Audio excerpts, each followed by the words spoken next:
Good afternoon, everyone. Thanks for joining to kick off our D3 week here.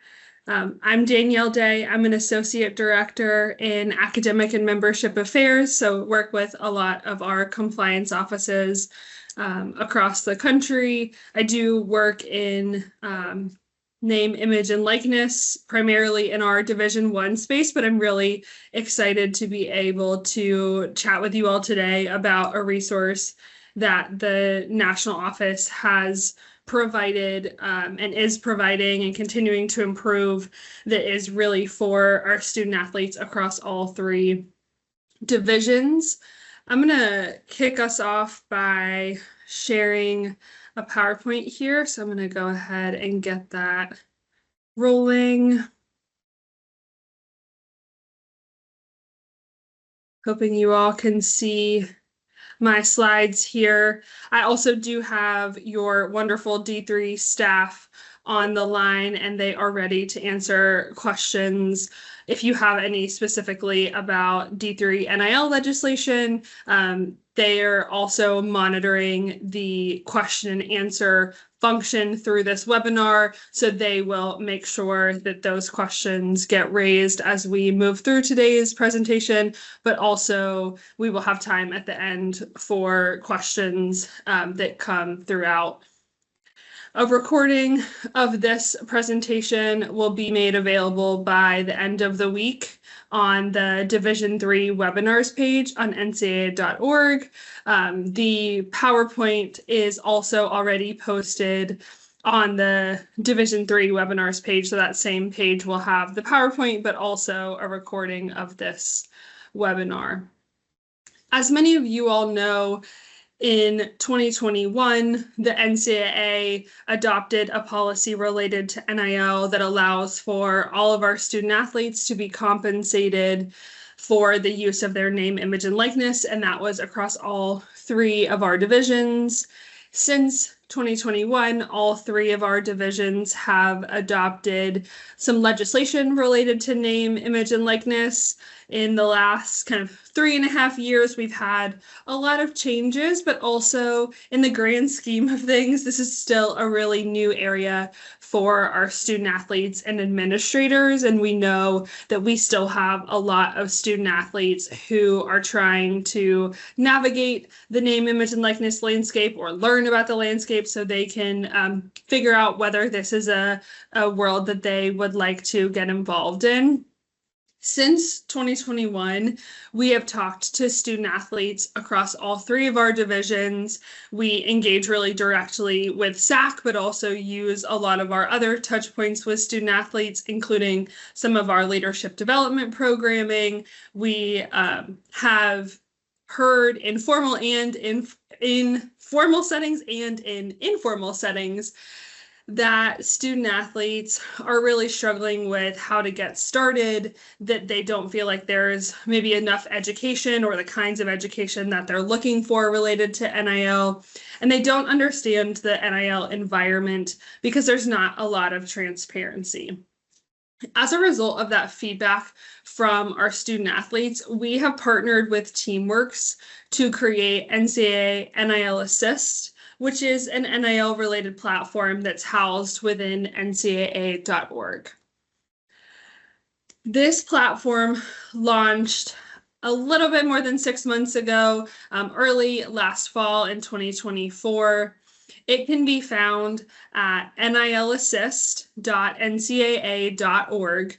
So for the vast majority of the pieces of this, everyone with an internet browser can access the pillars. I'll go through the different pieces of the platform in a minute and talk about who has access to which and kind of how to access them. I think that's something that I want to leave you all with, so you're really clear what you would have access to as a conference or campus administrator, as well as helping you be really clear when you're talking to your student athletes how they can access this resource as well.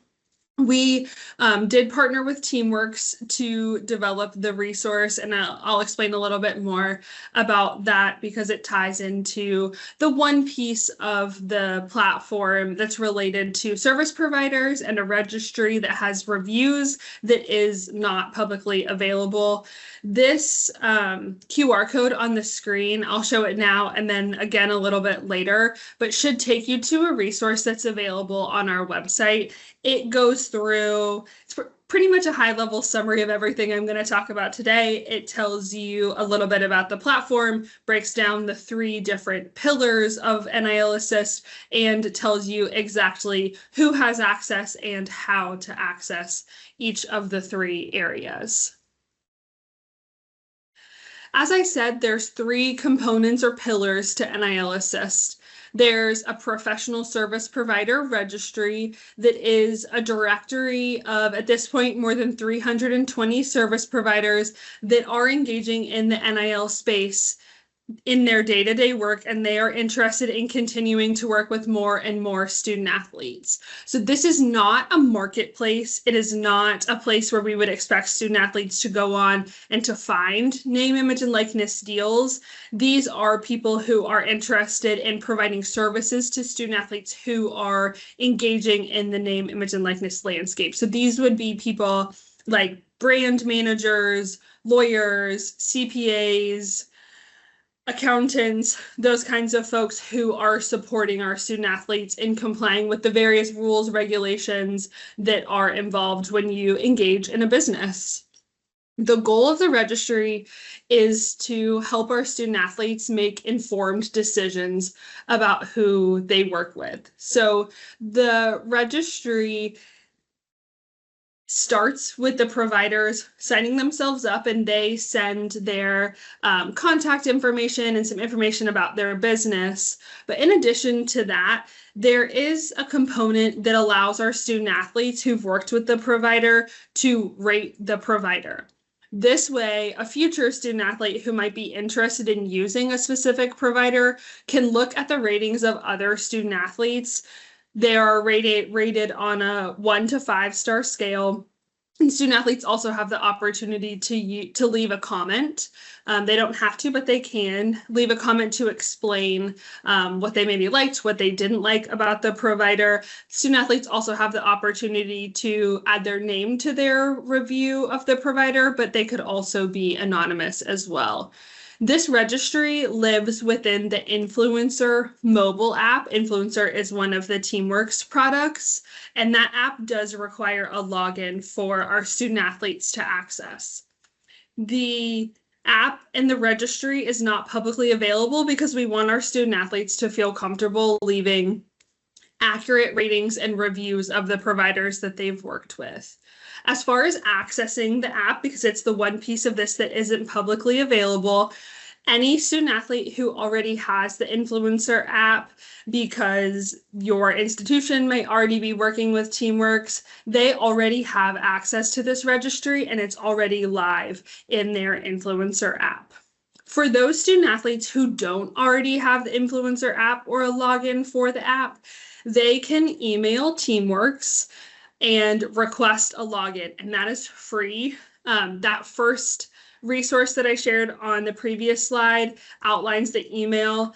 I'm going to say it now, and we'll talk about it a couple of more times. It's support@teamworks.com.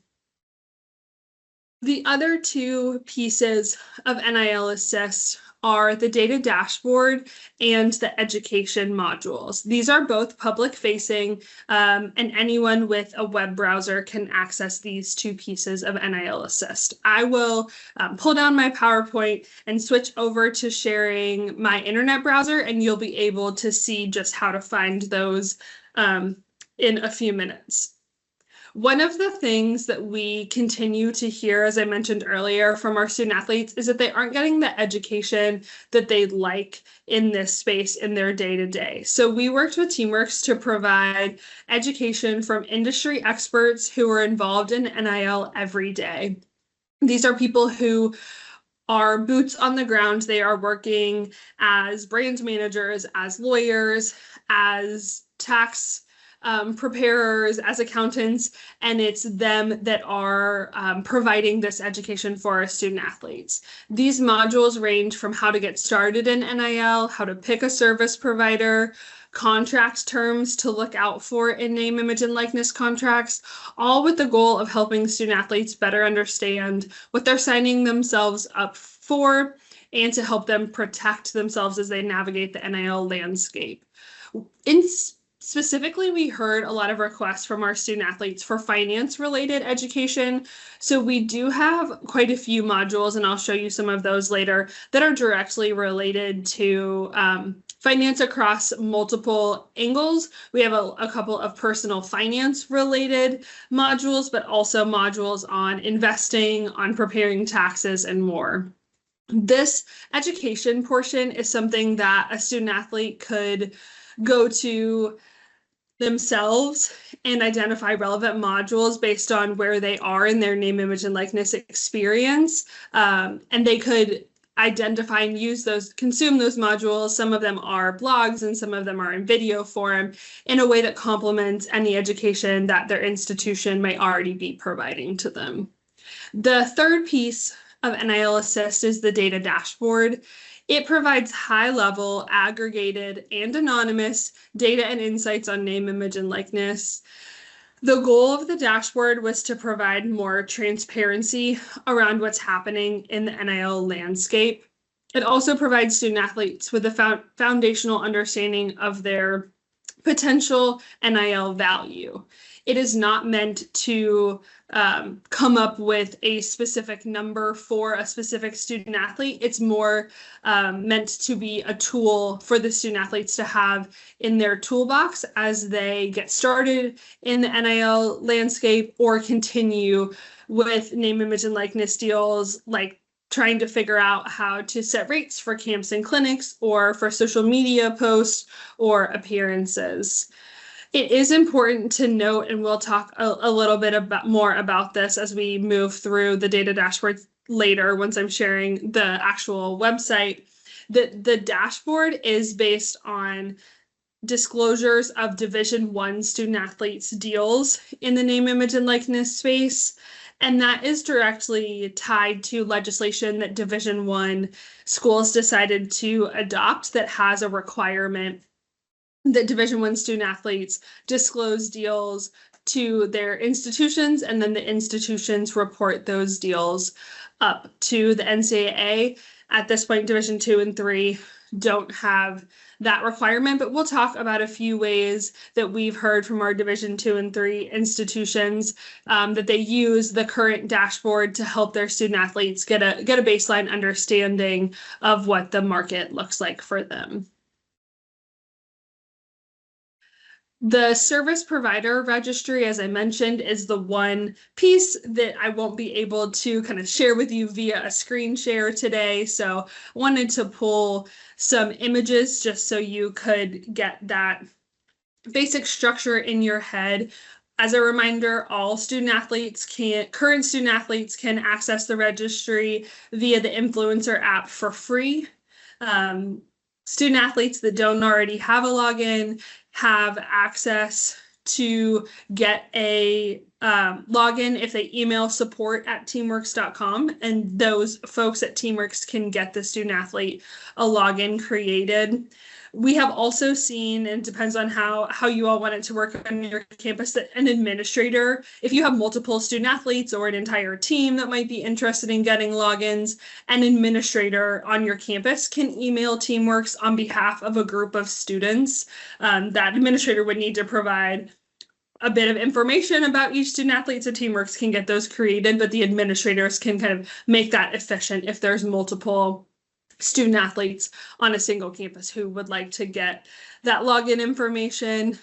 If all else fails and you forget the email address, it is also, all these instructions are also available on the student athlete tab of NIL Assist, which I'll point out to you in a few minutes. As you can see, in these images, service providers do submit their contact information, credentials, the categories that they work in, their fee structure, and all of those things are combined, and we create a profile for them. When the student athlete logs into Influencer, they can scroll through the different providers and review each provider's profile. They eventually, once they've worked with the provider, they get the opportunity in the app to provide a review, and the screen that the student athlete would see looks like this image on the right, where they have an opportunity to rate for 1 out of 5 or 1 to 5 stars, leave an optional comment, or denote whether they would like to be anonymous or not. Questions on the service provider registry, Katie?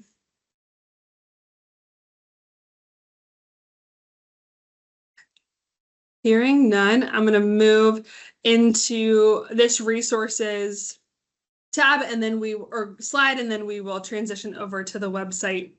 So if I can leave you with anything, and hopefully I've repeated enough that it will stick with you all, is that this is it's a free resource that the national office has put together and is continuing to improve on for all of our student athletes across all 3 divisions. So we really want to know your feedback. So if you or your student athletes on your campus have feedback on gaps in the education or the registry or in the data dashboard, please provide those to me, to other NCAA staff. We are always looking on ways that we can improve and really maintain this as a valuable resource for all of our student athletes.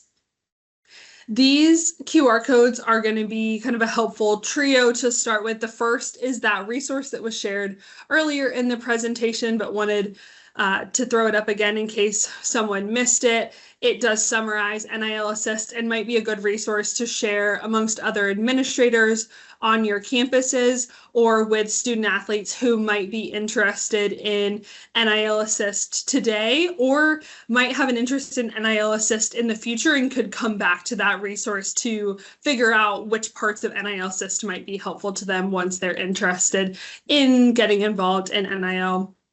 The next link takes you directly to the homepage of NIL Assist. Again, that website is nilassist.ncaa.org, or you can find the link on the NIL page of ncaa.org. This final link takes you directly to the student athlete page, which again includes those instructions for student athletes to get a login to the Influencer app. I'm going to switch over in just a minute to NIL Assist. I encourage you to explore it after this presentation is over to figure out which parts of it might be best for your students on your campus. Going to switch over. Hoping you all can see my screen here. So this is our ncaa.org homepage that I'm sure many of you all are familiar with. As far as accessing NIL Assist, you can go directly to the web page if you type in nilassist.ncaa.org, but you can also scroll down here to the name, get access to the name, image, and likeness page.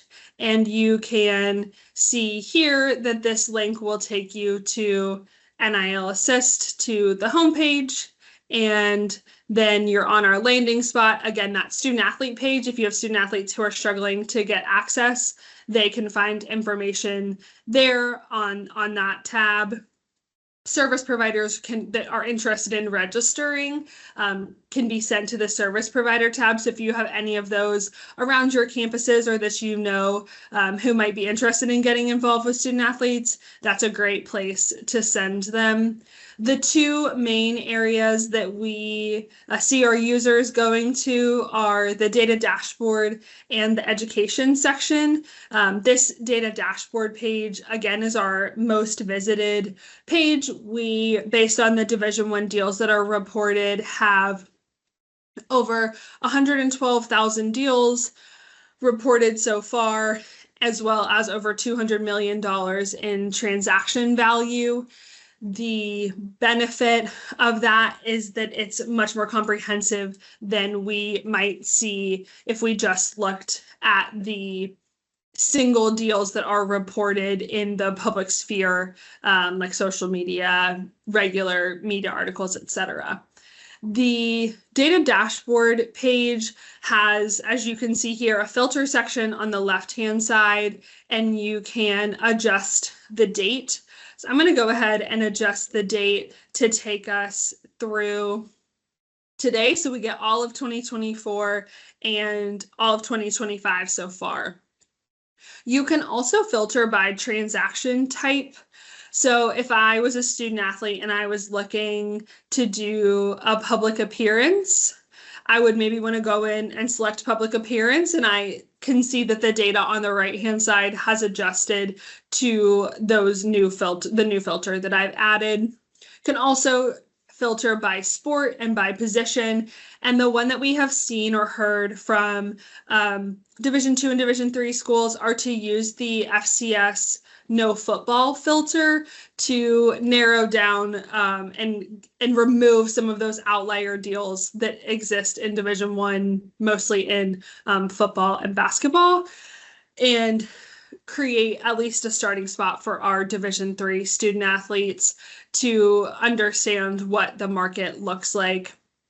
You can come over here and look at the actual data that's presented. This top row here is specific to a single deal. So the left-hand top box is the average value within these filters of a single deal. The right-hand top box over here for median is going to be the middle of those deals, and you can see there's a pretty significant difference between the median and the average. I won't take you all back to statistics, but you can use your skills to understand what the distribution of deals looks like if that's the difference between the median and the average. There's a pretty broad distribution of deals, and likely some large outliers. And then this bottom row is the same thing as far as median and average, but does take all of the deals that are tied to a single student athlete and adds them all up so our student athletes can understand what the total earnings per athlete would look like within these filters that we've selected. Can also see that the majority of the deals in this public appearance, FCS and D1 no football sector are between $100 and $1,000, more than 50% of them. And then you can look at the breakdown per sport as well to understand what that looks like. A new feature that we launched at the beginning of this year is the comparison tool that allows you to, it's the same data, it just displays a little bit differently. So I could say if I'm considering a public appearance versus going to host a camp or a lesson, I can pull those two up and see what the difference in outcome might look like from a fee perspective. Again, trying to equip our student athletes to make the best, most educated decisions that they can. The last piece is our education section. We, again, have more than 70 modules that are from subject matter experts in this space. We have a search bar that you could use to look at specific experts to see if they've submitted information, but you could also use some of this pre-selected tags to narrow down the modules. We have modules from anywhere from our current student athletes, like Leah, or former student athletes, I guess at this point, Leah Clapper, who was a gymnast and has provided some guidance for our student athletes, to the U.S. Patent and Trademark Office, who has provided guidance related to patents and trademarks. We do have, as I mentioned earlier, quite a few finance-related guides, Invesco QQQs, courses for our student athletes, also budgeting and treating your name, image, and likeness like a business. One of the things that I wanted to mention that is really important is we've seen a lot of great feedback from this athlete advice. So these are all resources created by student athletes who are engaging in and benefiting from their name, image, and likeness. This is a section that our student athletes have given us really good feedback on. So to the extent that you have student athletes on your campus or former student athletes who you think would be interested in providing additional modules here, we are open to any and all suggestions or interest in adding modules to our education section. You can or if that individual is interested, they can email support@teamworks.com with their interest, and Teamworks and us will make sure that they get their module up and running. And so that would be a really, really great addition to the modules. I'm going to stop there, Katie, and give us at least a couple minutes for questions. Perfect. We have a couple in the queue. The first one, is there an option for Division III students to voluntarily self-disclose NIL deals so that there can be some D3 specific data? So that's a great question. And I think when we're seeing a bit more interest in over the last couple of months, it's definitely something that we're exploring. So good to hear. I don't want to assume, but we'll continue to work with our D3 friends to understand whether there's interest from the D3 community in that as an option. And then additionally, so for multi-divisional institutions that have some D1 sports as well as Division III sports, how can they accept support from alumni in connecting student athletes with NIL opportunities, or how service providers with differences in bylaw 22 in Division I versus Division III? I think I butchered that question at the end. Yeah, so that's a complicated question, as a lot of our multi-divisional schools are dealing with these kind of variety in applications. I think if you have questions about the application of bylaw 22 for related to your Division I teams and how you can support your Division I teams, we are happy to, from an AMA perspective, walk through that and answer specific questions that you might have. And I think your D3 staff would be certainly willing to do the same.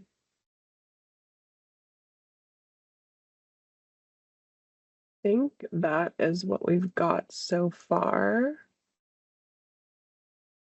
Okay.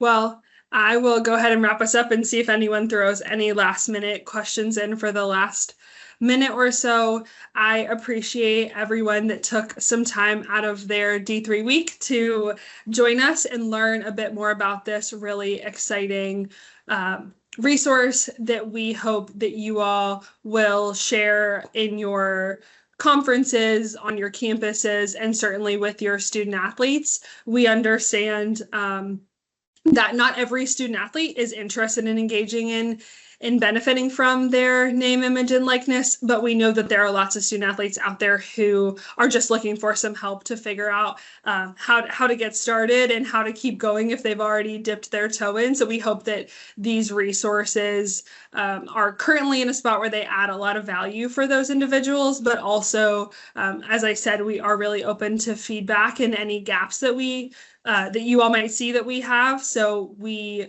are continuing to improve the product to add value. And so we appreciate and are really seeking feedback from you all and your student athletes on ways that we can improve the product. Doesn't look like we have any more questions, do we, Katie? We don't. Okay.